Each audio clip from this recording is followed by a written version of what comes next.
Hello guys, welcome back to another episode here in the Cup and Advent calendar. And today it's obviously already episode 21, which means we're almost at the end of the calendar. But obviously, what I'll be talking about today is that Liverpool will get a narrow win at Spurs, because the match we played against Spurs really wasn't too great when we were up by 2 man. Um, and we were about to lose the win in the end anyways, but we had been 11 versus 10 for like 70 or 75 minutes, but we were still shocking in the defense. But now the lineup, I thought it was okay, but there were some players who were underperforming, like Jones and McAllister. Although I have to say that a player like Allison, he saved us in the end with such a clutch save in which they had a dangerous cross Spurs, or else it would have been 2-2. But I have to say that both Ekitike and Wirtz were brilliant. I actually think Wirtz was maybe also unlucky. He had a great shot, maybe after 20 or 30 minutes, in which Vicario just makes a great save, but obviously Ekitike on the score sheet again, in which is just so important. And Van Dijk, he was back to his best today with great headers in clearing crosses, but he also made a mistake at the 2-1 goal to Spurs where he didn't clear it, but still, so obviously the subs had an impact today. Isak with a goal, and then Frimpong, he got pretty much half an assist for that Ekitike goal. I don't know why it doesn't count as an assist. I have checked, but yeah. But some tragic things obviously is that both of them got subbed off again, but I'll come on to that later. Because now obviously Isak, in the shot for the goal, he got tackled by Van de Ven, and it was a quite crazy tackle, and I think hadn't he scored, then maybe it would also have been looked on as a red card, or a potential red card offense at least. And now that's obviously just so unlucky, because we all know Isak's sad injury record, because he sadly is injured all too much, and this looked very bad.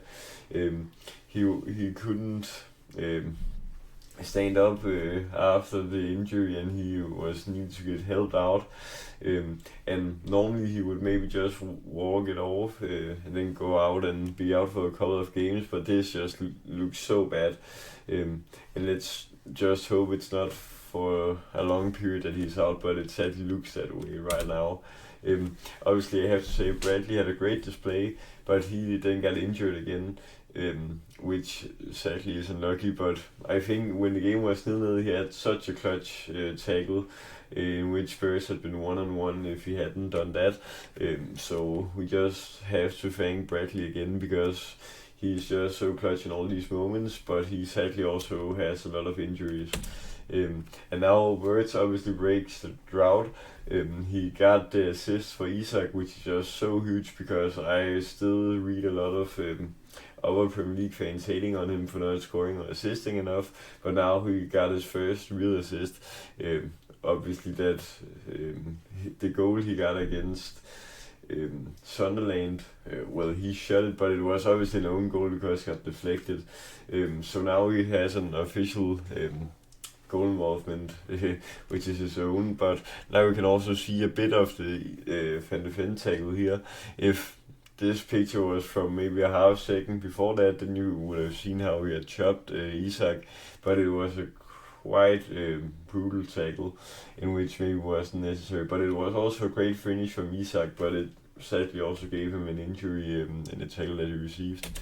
And then Ekitike with a great goal again. When I watched this, then I thought like maybe it was a Cristiano Ronaldo type header, in which he just jumps so high and just meets the ball and just comfortably hits it in the side of the net. And he also gets Romero to look super dumb here because he just wins the header. But he obviously again just shows that he's such a great signing and player for us. And now he's up on 8 goals in the league, in which Semenyo also has that now, but he's still on the shared third top scorer in the league now. And then the red card from Simmons, because as I talked about, we were obviously 11 versus 10 for maybe like 75 minutes before Romero also got the red card. But as you can see, Simmons, he just throws his boot, studs up on Van Dijk's heal, I'd probably say, for a short bit of time, but it was obviously starts up, and that's obviously so stupid to do that because Van Dijk was passing the ball back to Alisson here in this situation, so it was so unnecessary from Simmons, but obviously we take the red card that they got, but now you also probably think, is this a Yahoo, because our opponents in Newcastle earlier this season also made an identical red card on us in the 3-2 game we won early on in the season, in which Gordon did the same, where Van Dijk was playing the ball backwards. But funny enough, the thing being identical from those two games also is that the team with the red card, which is obviously Spurs and Newcastle, got better after getting the red card, because we maybe even didn't deserve to win today. We were conceding so many dangerous chances, especially at the end, in which we also did that at Newcastle, obviously. And then Romero, he got a second yellow card for kicking or hitting out after Konate had made a free kick at him, or well, it wasn't necessarily a free kick, it was just a headed ball away in which he just got angry, and then he got the second yellow, in which that just maybe shows Romero's mentality, because I always feel that he does stuff like this to irritate the opponents, but in this case he obviously got sent off himself. So despite that we were up by at least one man for probably 75 minutes and maybe as we've added time, then we were really not that great. And then you can see Romero getting the red card here in the additional time, the second half. And then obviously it was Richarlison scoring with 7 minutes before the added time. But we didn't have that much control in the second half, considering that we were 2-0 up. And when we conceded that 2-1 goal, then I feared there would happen a lead situation again in which we would bottle the game. And then now Szoboszlai also is suspended. He got a yellow card, and he's up on 5 yellow cards now. And since it's before the 19th game week, then he's suspended for 1 game. But it's luckily only a home game against Wolves, so we should be able to win it nonetheless. And then we obviously have 2 players who got subbed on and also off. So both Isak and Frimpong were subbed on, obviously. And then Isak got subbed off after that tackle, as I showed. And then Frimpong got an elbow to the lip, in which he also got a slight injury. So they both got subbed in and out. But the bad thing obviously is that that's 2 times you substitute each player, which is 4 subs. So that means you only had 1 sub to spare and not involving these players, in which that's obviously so unlucky. But so I'd probably say we're probably in a small injury crisis as of now, also with players like Gakpo and Joe Gomez being out, also Leone with a long-term injury, and obviously Salah isn't injured, but he's not available due to AFCON. And now the stats in the game, as you can see, the Spurs actually had more expected goals than us, but we had 65% of ball possession, and Spurs actually also had pretty much double the shots as we had. They had 15, we had 8, and then we had equal in shots on target and equal on big chances. 4 shots on target each and 2 big chances each. We had 6 goal corner kicks and they had 2. We basically had double the passes as them. And then they obviously had the 2 red cards, as I talked about. But now in the first half, as you can see, they maybe were creating better chances in the first half, but we had more of the ball there, obviously. And then in the second half, ironically enough, even though they had both 1 and 2 red cards, they played better than us in that half.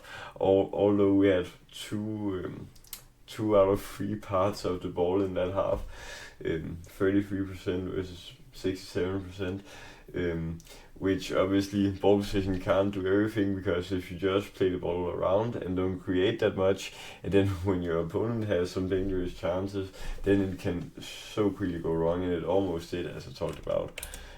But now the table, after this massive win, it obviously ended out being. Now we are on a shared fourth place after Chelsea rescued a draw against Newcastle in a hectic game earlier this round also. But obviously Arsenal are playing against Everton as we're recording this, and they're leading 1-0 in the break. But it's a huge win for us, this win, because now we're obviously basically in the Champions League places, and still 8 points up to Man City, but they are on a hot streak, just like Aston Villa. I probably would expect Aston Villa to win against United here in the weekend also, but it will obviously be very hard to win the league. But as long as we can continue this great streak that we're on right now, then we maybe can hope for some great positions in the league, and then obviously, as I've talked about earlier in this calendar, go for a Champions League run, because that probably is our only chance to the season. Well, we also could go for the FA Cup, but I obviously also have talked about that we sometimes sell that tournament, if you can say it that way. But yeah, guys, that was my take on how we just about scraped this very narrow win against Spurs. I hope you enjoyed the video, guys. Remember to like, subscribe, and share with all the fans. Till next time, peace.